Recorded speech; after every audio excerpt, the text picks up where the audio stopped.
of Ignite It, and thank you for being here. It's going to be a fantastic day, and my colleague, Elliot Lane, who all of you know, will tell you more about it. But I want to make a little note about them.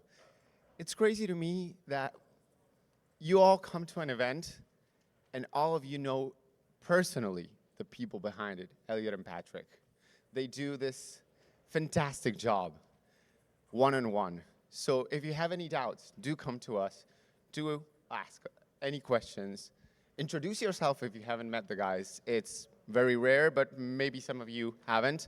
But I think that what makes this special is the networking, but also the personalized attention that these two guys will provide. That's all I wanted to say. Thank you all. I have beautiful business cards that I'd love to hand out like candy. I'm very excited about those in particular. If you don't know me, I would love to meet you. This is going to be an absolutely packed room today. We are at venue capacity. It's probably one of the first times that we could ever say that for one of these one-day events. We are incredibly excited for that. So please, there are a few rules of the road and housekeeping we'll want to let everybody in on. Please don't hang out with the people you know. It's not the purpose of an event, right? Go shake hands with people you don't know. Go stand in the huddle that makes you uncomfortable. Start a conversation, say hi, right? That's how you're going to find value out of these events. That's what they are built for. And there are a massive amount of cannabis operator executives, cannabis brand executives, cannabis experts of all kinds, financial, legal, regulatory. A couple things I do want to point out on the agenda. We are hosting the 2 new commissioners from the CRC. Obviously, if you are aware, a very exciting weekend that we'll hear more about. Exciting might not be the right word. But all that said, we will hear more about that today. There will be a healthy discussion around the regulatory side of this industry in New Jersey. We will also have New Yorkers present. If you are from New York, welcome. There will be a ton of networking and some content from here for you as well. We are having a reception, 5:30 to 6:30 in the networking hall. Please join us for that. Finally, we have a few keynotes throughout the day. We would welcome you all here to hear what's happening in the world of Jason Wild and Terracin and Whoopi Goldberg and Whoopi Wellness. There's a lot of exciting things happening in the cannabis space, and we're thrilled to host a platform for it. One thing I do want to say, we'll have a couple people come up and do some introductions here, for the event and themselves as well. But I want you to take 20 seconds and just chat a little bit about what we're doing with ignited.com. If you have not visited ignited.com, if you visit our events page, that's events.ignited.com. But ignited.com is something different. It's not just more noise for you. It's not just repeated coverage of what you're already reading in newsletters. We're trying something different here, and we'd love your feedback. We'd love for you to go and check it out. So Javi, just a little bit of information, man, on what we're doing on there. Awesome, Mo. Yeah, we just relaunched our site, so check it out, ignited.com. We have our own news. We're also hosting a bunch of feeds for the top industry publications. Of course, you will be directed to their websites as well. But I would love you to check it out and give us feedback. We're trying to do more analysis, more thought pieces, more thought leadership. If you want to contribute to ignited.com, please email us as well. We're always happy to publish your thought leadership pieces, cover your announcements. But it's something that we are continually developing, and very much welcome feedback. One last thing I want to say is, in relation to what Elio was saying earlier, go into those conversations that make you uncomfortable. Last night we were having a conversation with one of our guests. Of course, I'm not going to say who, but they were asking, okay, how do I find out who does this specifically? It's something that's hard to find.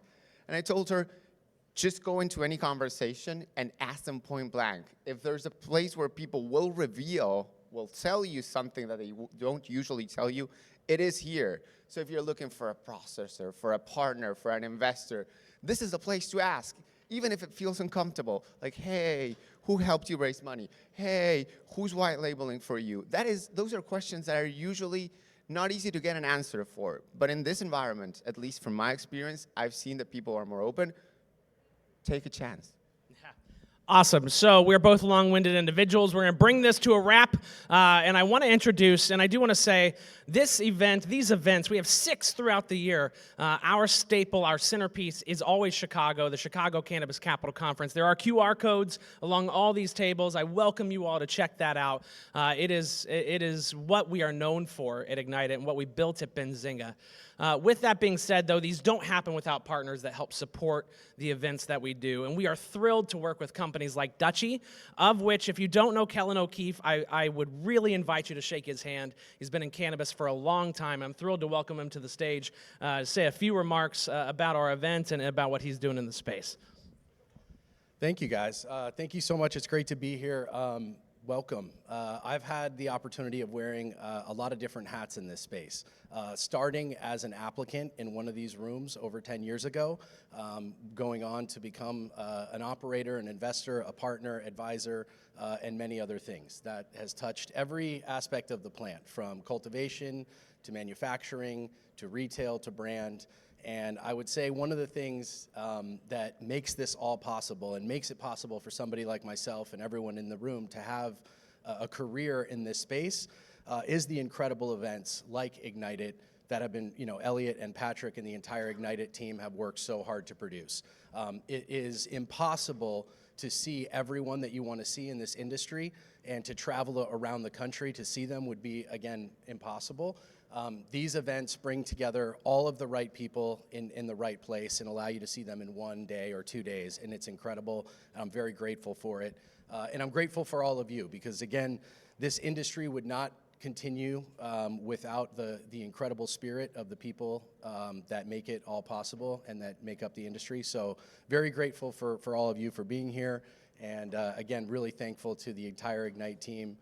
If you have any questions or want to find us, we've got a table in the networking room, and don't hesitate to approach me. I'm happy to chat. So thank you all for being here, and thank you guys. Thank you, Kellen. Wonderful. We're going to get this party started, y'all. Thank you again for being here. Without further ado, I want to introduce the man who's going to make this happen today. The one and only Shabazz will get you up on stage, and you are going to help us move this along. But again, another wonderful thought leader in the space. Please welcome Shabazz to the stage. He's going to be your MC for the day. Thank you. All right. How's everyone doing today? I'm not going to take too long up here, but just before we begin, you heard all the housekeeping, and we'll get into that in a second. A couple things, though. Number one, look around you. Look at the people sitting in this room.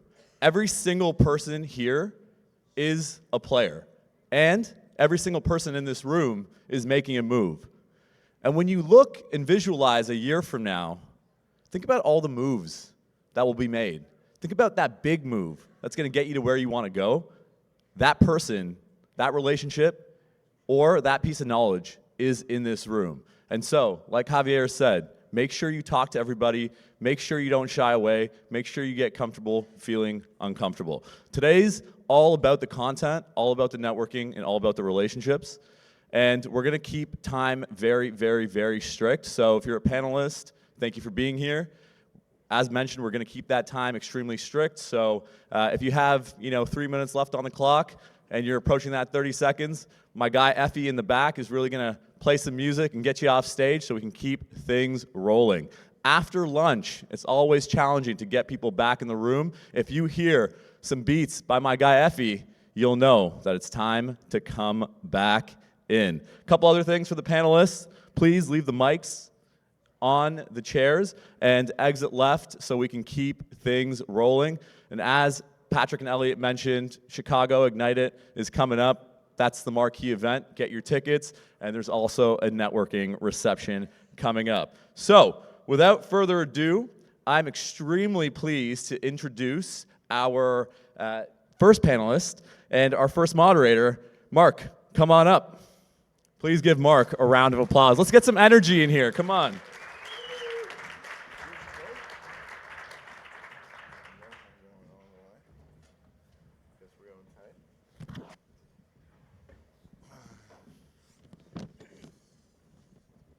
Mic check.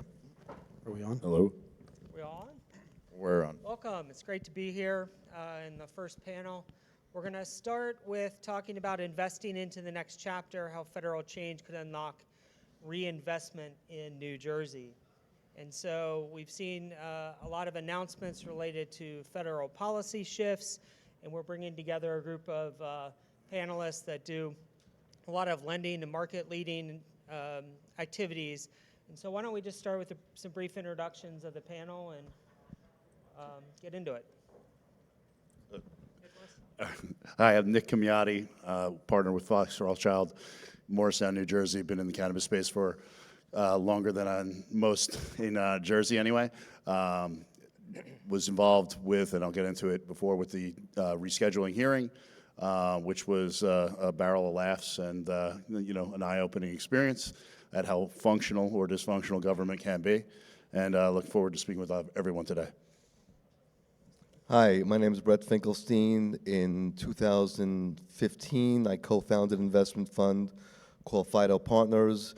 Thesis is to invest in the ancillary ecosystem of what today is a cannabis economy.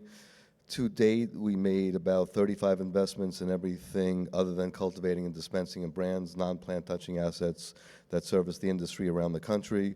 We're activist investors. We amplify the story of our portfolio companies. We drive sales, we push management, we help with leadership, we take board seats when asked to take if we add value, and we're here in the industry still to support the industry in certain states as well as any initiatives on the federal level. Jeffrey Dunetz, Highgate Capital Partners. Pre-cannabis, I was a partner at a Wall Street law firm doing LBOs for 30 years. Full-time cannabis since 2017. I have a partner who was a hedge fund trader. He ran M&A at TrueLeaf during their growth phase. We're doing three things. We're spending substantially all our time now doing M&A, mostly focused on Northeast, Mid-Atlantic, Midwest, and Florida. So we've got, I'll give you an example. The deals we're closing right now, cultivation and retail in Massachusetts, retail in New Jersey, processing in Connecticut, vertical in Florida, processing and vertical in Ohio. So very well known in the industry. Most of what we're doing is with the private MSOs.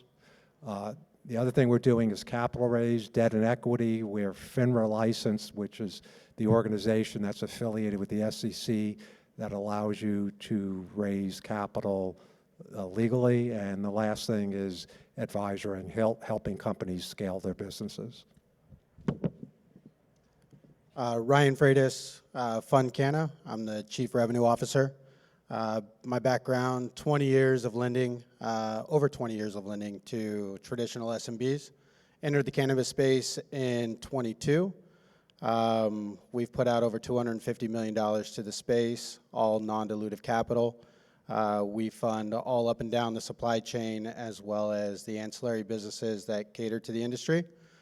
And so with the potential of 280E going away, the fact that we're very hypersensitive to cash flow, what that might do for the industry and the businesses and their cash flow, we're very optimistic that this will be a good change. I'm Joe Lustberg, the managing partner of UPWISE Capital. UPWISE is a full-service debt financing platform for cannabis operators. On our platform, we have 116 lenders, including 56 banks that will lend to the cannabis industry. For us, Jersey is a great market and a big target for us. We've now done sale-leaseback transactions, mortgage transactions, construction loans, equipment financing, working capital with Ryan and a few other people. For us, Jersey is a great market, and we're looking to help operators get debt capital and have access to it. And I'm Marc, Claybon, a tax principal at Crowe. Crowe is a national and international CPA firm, been in the industry a decade, doing tax and audit and consulting work. By background, I've been a tax attorney for, 28 years or so. a long time and in the industry for the last 9 years. So why don't we start, Nick, to kind of get things going. I think when the president issued the executive order, there was this elating, this excitement that was out there and all this press and positive and articles saying this is the greatest thing that's ever happened. And then you started to see some people out there say, well, time out, hold on, let's see what happens. There's a lot that needs to happen. And you then started to see kind of a mix of things going on. So why don't you start with us and kind of level set? Where are we at with rescheduling and the executive order and the history and the process moving forward? Sure, yeah, and that's a great point, because once the executive order is issued, in other aspects, a president has the ability to just issue an order and then everything will get effectuated. What this executive order does, it requires the DOJ to expedite in the most expeditious manner allowed under federal law to have cannabis rescheduled, marijuana rescheduled from Schedule 1 to Schedule 3. Schedule 1 being no acceptable medical use, which is odd because there's already a cannabinoid-derived medicine that is Schedule 3 called Epidiolex, which is seizure medication. So the whole process has been kind of stood on its head, and you would think that in and of itself would be all that you really need to say, well, clearly there's an acceptable medical use here. What needs to occur, though, is that the DEA, they control, for whatever reason, a bunch of drug enforcement, law enforcement officials. They control the schedule of drugs, not necessarily your Health and Human Services, which gives them advice on it. So if you recall, previously there was a hearing and there was this rescheduling process.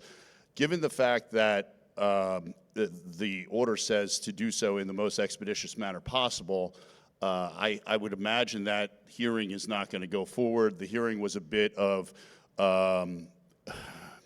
it went a little bit off the rails. Basically, there was allegations that the DEA did not really want their own rule, their own change to go forward, that they were working with anti-rescheduling folks. And then there was actually a motion to have the DEA kicked out of their own hearing, that they were actually supposed to be the plaintiff and prosecuting it. So it was a little bit of a mess, and I can't see that process repeating itself. There is no formal requirement for there to be a hearing.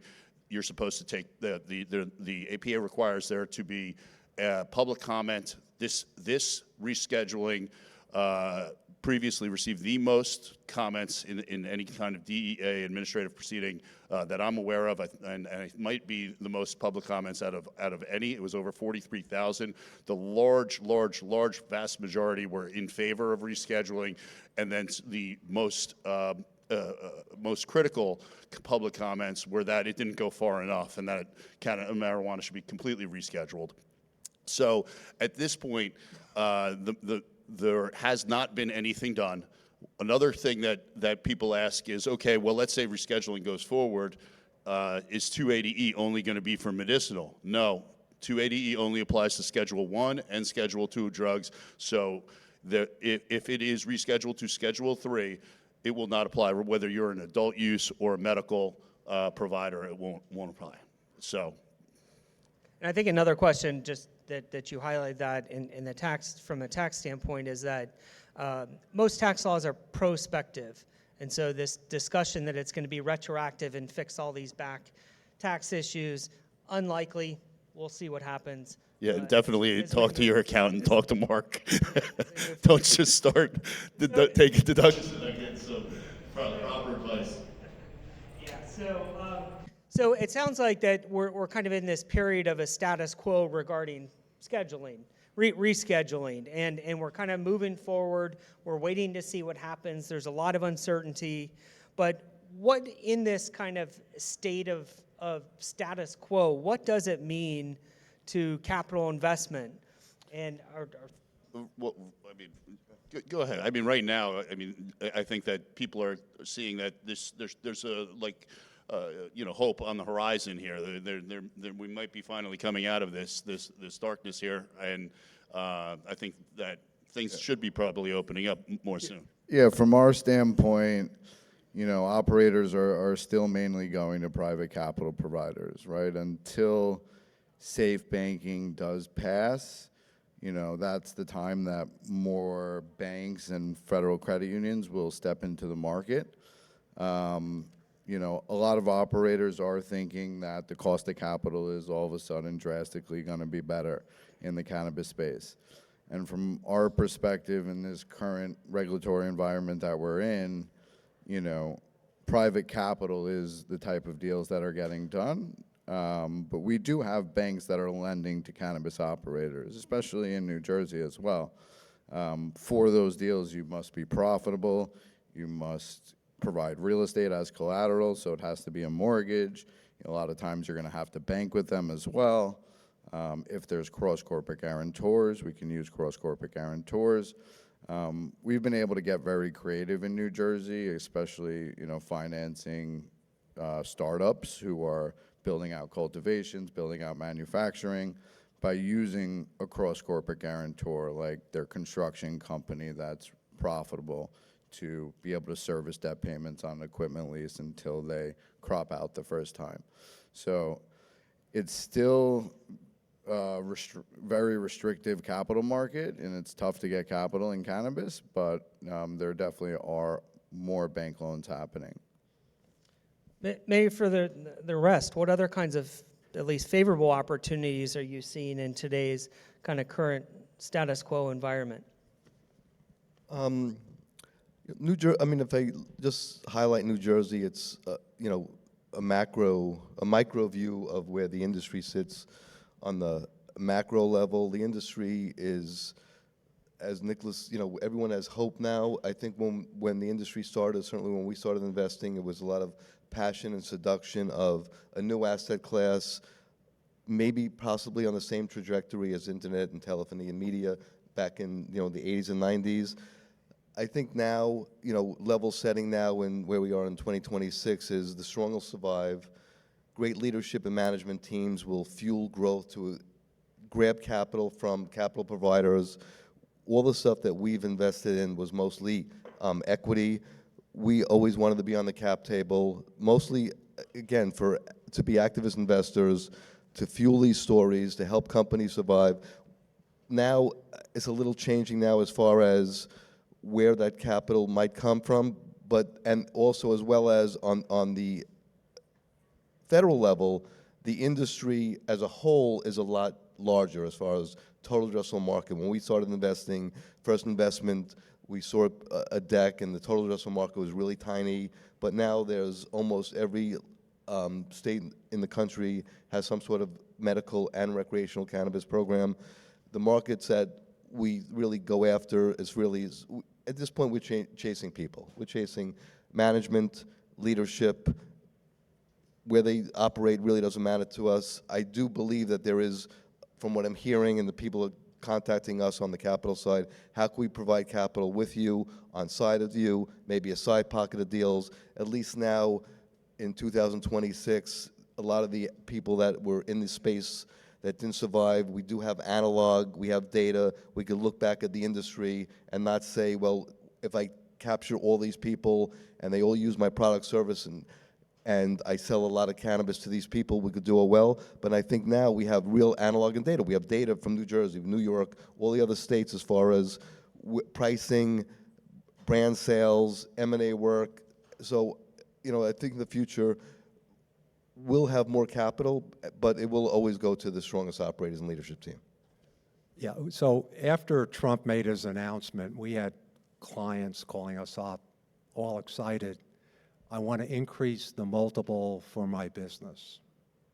So short, medium term, little or nothing is going to happen as a result of all the rescheduling talk. Life will continue, whether we're talking about investments on the equity side or selling your business. Nothing's going to change. I don't want to sound too definitive, but the needle hasn't moved an iota since Trump's announcement from I what mean, we're I doing. don't completely agree with that, from. Well, I was going to finish before you disagree. We'll get some excitement here, some heat going on, which is always nice early in the morning. Yeah, so, and I'm not talking specifically about the debt side. I'm talking more on the equity M&A side, so let's be clear about that. Longer term, things will start heating up. And a dynamic there is going to be increased liquidity in the market, particularly with the public MSOs. So to date, they've been extremely reluctant to use their equity to fund deals. So for the top tier MSOs, their multiples have moved up a lot. They are now in a position to use their equity to get deals done. And New Jersey is still considered a top tier state.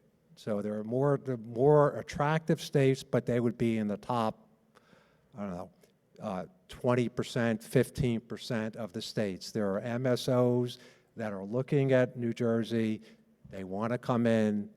They're buying assets, but they're not buying assets the way they were 3 years ago in New Jersey.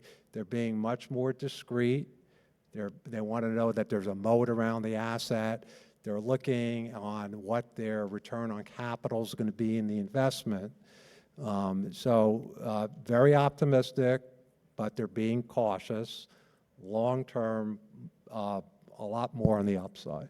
So here we go. From our perspective, most of the operators in this room are not MSOs, and they are small operators looking for capital. And that's usually the customer that we're dealing with.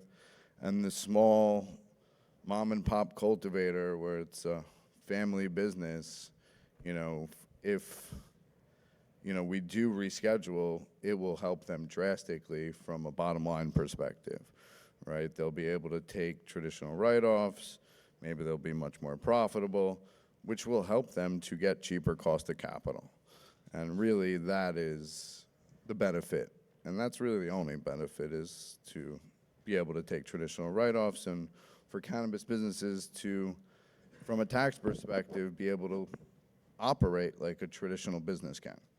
And that's really the biggest difference. Like I said, safe banking from a debt perspective is going to have the most capital influx coming into the market. And I'll add to that just a little bit. I do think that as federal reform takes place, there'll be more lenders that'll come into the space. But the difference, the credit box isn't necessarily going to change.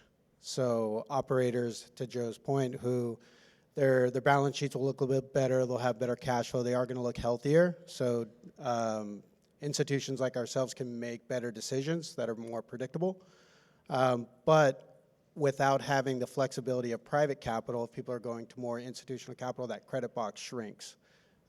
So the operators that don't look as good on paper are still going to have a hard time qualifying for money. Even if there's more lenders in the space, there's more options, it's going to be tighter to actually get approved. Right now, we have the ability to make decisions on the fly. Like, we have a credit policy. We try to stay true to it as often as possible because we don't have covenants with institutional capital. If we like a deal, and though it may not meet our credit box, we can still make that decision. As institutions come in, those decisions go away. Yeah, we work with a lot of institutional capital. So just so everybody understands, there's different investors in the cannabis space. There's individuals, family offices, small groups of people. And we talk about institutional capital, at least I'm referring to more Wall Street. And I live in Manhattan, and that's where I've spent 30 years of my career. So there are virtually less than a handful of Wall Street institutional capital in the cannabis space right now from Wall Street. I mean, literally less than a handful. Now, we're a small shop, it's just me and my partner, but we're really active, so we're very well known.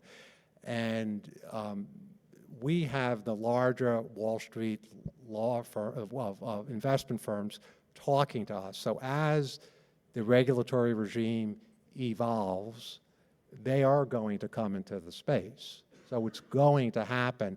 And it's not one size fit all, something's going to change. This is going to become in bits and pieces over time. But even if cannabis becomes like, I don't know, the pencil industry or the tire industry, it's still, for large parts of the institutional capital world, it's still a sin industry. It's like smoking or guns. I'm not making a moral judgment, I'm just telling you how the big, deep-pocketed parts of Wall Street view cannabis. So it sounds very positive, overall about investment. I know it may not, but there is an excitement in the area. But there are some, and we've started to hint on it, on some restrictions out there. And what does the regulatory environment look like, and how is that impacting the landscape of things in the short term? Maybe Ryan, do you want to? Yeah, so in New Jersey right now, there is a regulatory restriction that impacts the amount of capital that can flow into the state. And there's a TPI rule that prevents financial institutions or funding sources like ourselves to be able to support more than 7 operators at a time. I think it was well-intentioned when it was originally designed. It was designed to protect the smaller operators so that a monopoly doesn't take place and you just have the whole state controlled by a few. But what it actually does, it has capital flowing to the larger operators. Funding sources like myself have to cherry pick because we want to make a safer play, and we are limited by the amount of operators that we can support. Where traditionally or historically, we've been supporting companies as low as $250,000 in annual gross sales all the way up to hundreds of millions. But in the state of New Jersey, we're forced to choose. It's going to squeeze the middle market. It's certainly going to decimate the smaller mom and pops unless the regulatory environment changes and they remove that clause. Yeah, you would need to have a lot more people in the space lending for that provision to actually help the people it was intended to help. But as we see with some of the way that things get legislated, the best laid plans and good intentions sometimes lead to negative effects. So what can these smaller operators do in the environment, knowing that some of the, lenders such as yourself are going to be limited in what they can do? Is it lobbying? Is it activism? What is it to try and change them? Yeah, I know we're going to get active with lobbyists to do what we can to try to change. So, other people that are interested should jump on board and try to help create a path for more capital flow for the smaller operators. Until that takes place, family money, smaller shops that are creating, private capital that's a little bit more expensive, they're going to have to lean on. But then if they don't know and the lender that they're working with is supporting more than 7 operators, then their licenses can be in jeopardy. So there's a lot to be aware of. Do we know that yet, if their license is in jeopardy for that? By the way that it's written, yeah, but... Got it. Understood. And then another regulatory hurdle that we come into a lot is, the transfer of license. I don't know if you guys see this on the equity side, but the transfer of license is taking like 2 years for it to happen. So if somebody does sell their license and now there's a new operator running that dispensary and that new operator is trying to go out and get capital, technically, they don't own that license yet, right? So from that perspective, it's also, I feel like everybody has to deal with that in every state with a cannabis control board, right? Where the cannabis control board takes a very long time to get back to you. But, that would help from a regulatory perspective for us as well. And Are you seeing in that example like shared services agreements and something in transition services agreement to try and Yeah, or bridge even that gap? the purchase sale agreement or whatever's in place, right, to try and, bridge the gap with the lender. But a lot of times in certain instances, depending on the type of loan it is, if it's a mortgage, that lender wants that license to stay associated with that property and not move from that property during the term of their loan, right? So they'll have covenants in the agreement to not move that license during the term of the loan, so. Yeah, there's a liberal use in New Jersey of MSAs, management services agreements,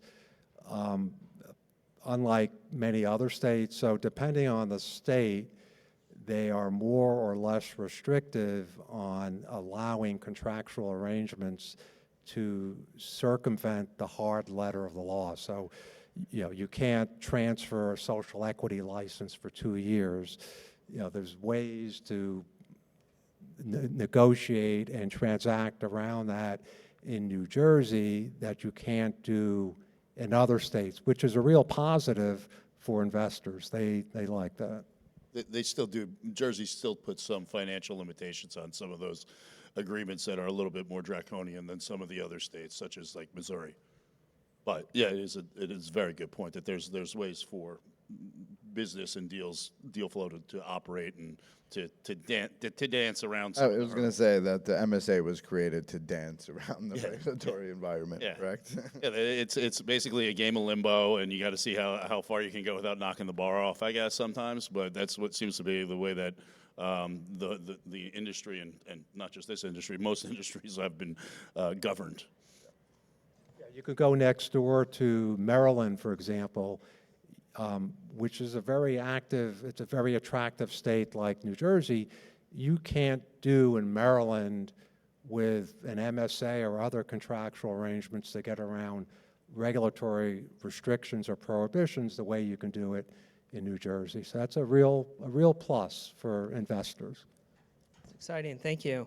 So why don't we continue, maybe, Jeff, as we look to this uncertainty over the term, but as we look forward, and even once rescheduling occurs, how should operators prepare for future capital investment, and even as things free up as in looking into exiting?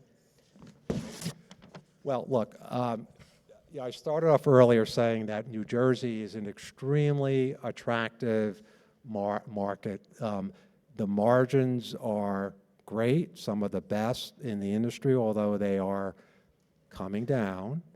The MSOs, and I don't want you just to think of the True Leaves or the Cure Leaves of the world. When I say MSO, I'm talking about an operator in Massachusetts or Pennsylvania, and they're saying they've got 2 or 3 stores and they're moving into New Jersey. So I'm not talking about $500 million companies, talking about companies that are maybe doing 30 or 40 or $50 million and want to expand into New Jersey.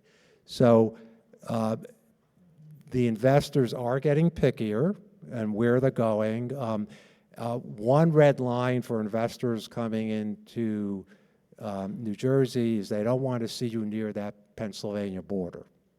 So, and if you're near Pennsylvania, you better have a good story to tell. So we've had a lot of investors move away from investments on the western side of the state.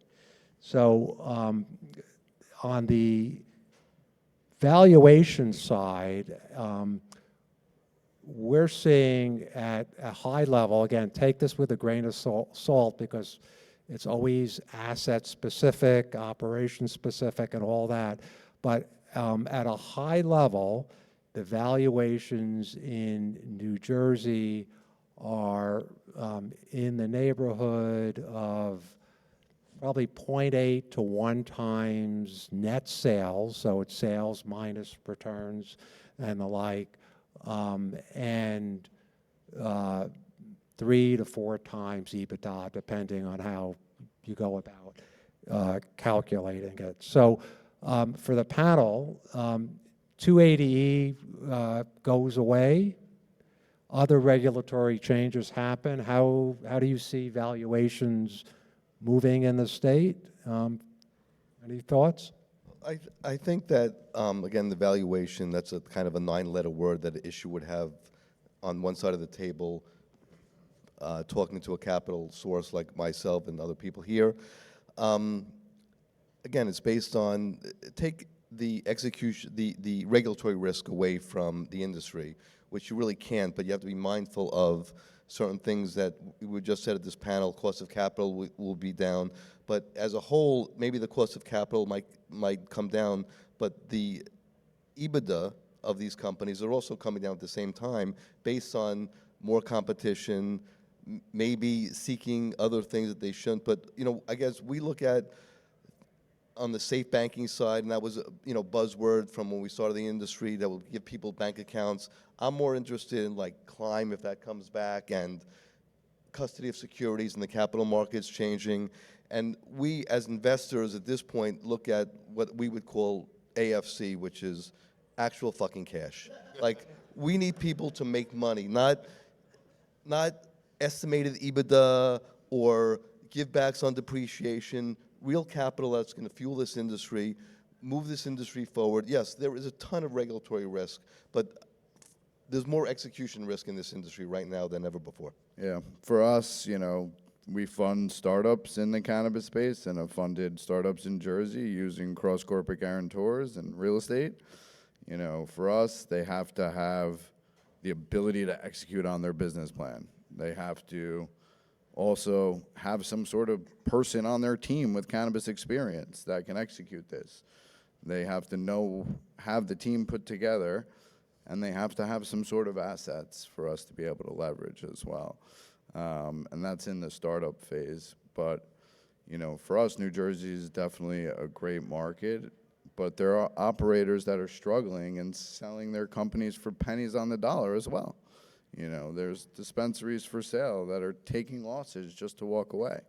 So, like he said earlier, the strong survive, and the experienced also, having an experienced team, coming to these conferences and meeting the right people is key to success in this industry. And, you know, having the right type of capital behind you, whether that's family and friends or it's early stage debt, and knowing that you're going to be able to make that payment and be able to afford it. And for us, the idea of equity coming back into the space, I know it's kind of been on the sidelines a little bit.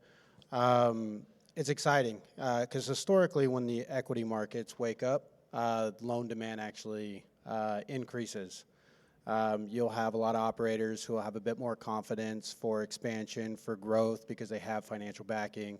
They'll look for other areas to take debt as a solution to continue their growth, and that's where it becomes a bit more exciting for us. So we're rooting for the equity groups to start coming in and get a little bit more excited about the space. So for our lenders, a question, and I want to get specific here. If you owned real estate, as a general rule of thumb, what type of LTV advances will you make on real estate? And then secondly, on cash flow, what are you lending on cash flow? You could give some multiples for the audience so they have something to walk away with. Yeah, so I can handle the real estate, you can handle the cash flow. From a real estate perspective, it really depends on what type of capital you're looking for and how quickly you need that money. So if you're looking for a cheap cost of capital, you're a profitable business, right, we'll suggest going to a bank in New Jersey and getting a mortgage, but that's going to be 50 to 65% loan to value on the as-is real estate value. If you're looking for quicker capital, we're going to take you to the private capital lenders who specialize in cannabis, and those lenders are going to be mid-teens over a couple years, right? So it's a big difference in the cost of capital, and a lot of operators just don't qualify for bank debt, unfortunately. They qualify for the hard money type rates. If you do qualify, that's the route that we're going to take you. And we have seen mortgages and construction loans in the state of New Jersey get done through both private lenders and and bank lenders, right? So the bank loan that we did in Jersey was at 9%, over 5 years, 25-year amortization. And they used the other business that he had and the property as his collateral. And that was a cross-corporate guarantor on the deal. And he had to move his other business banking to that bank as well in order to get the deal done, right? So there's a lot of nuances to every single deal, and that's really what we do at UPWISE Capital is point you in the right direction and place you with the best capital group that is specific for your situation and your build-out. Yeah, and on the cash flow side, we're really looking at not overexposing our clients. So we typically will look at gross annual sales and lend anywhere from 6 to 12% of what the annual sales look like. So, if we use 10% as rule of thumb, so a company doing about $1 million in annual sales will qualify for about a $100,000 line of credit for us, and it goes up from there. Yeah, for some of the bigger lenders in the space that we've worked with others, I'm seeing 2 times EBITDA. 2.5 EBITDA on the cash flow side. And just giving you some perspective. So for the big MSOs, like the big, huge, publicly traded MSOs, they're mostly in the 9 to 11 range. We're doing a sale of a business, and part of the purchase price is a seller note. Usually it's probably in the 8% range, something like that. So, if you come in and you're to your lender and you're saying, look, I want to get something, 8, 10%, that's really very difficult to get. So if that's your expectation, then you have friends and family is the way to go. So along those lines, following on, one of the factors out there that I hear all the time is companies that may or may not be paying their back taxes, and they're going to owe. So even though rescheduling, fixes 280 going forward, many of these businesses have historical tax liabilities that may, or some say may not be owed. As a lender or somebody looking at a company, how does that fit into the mix as a factor that you consider? Because we see it in the context of how aggressive some people want to be with their tax posture. As somebody that's lending or giving capital, what does that mean, and how do you view that risk decision?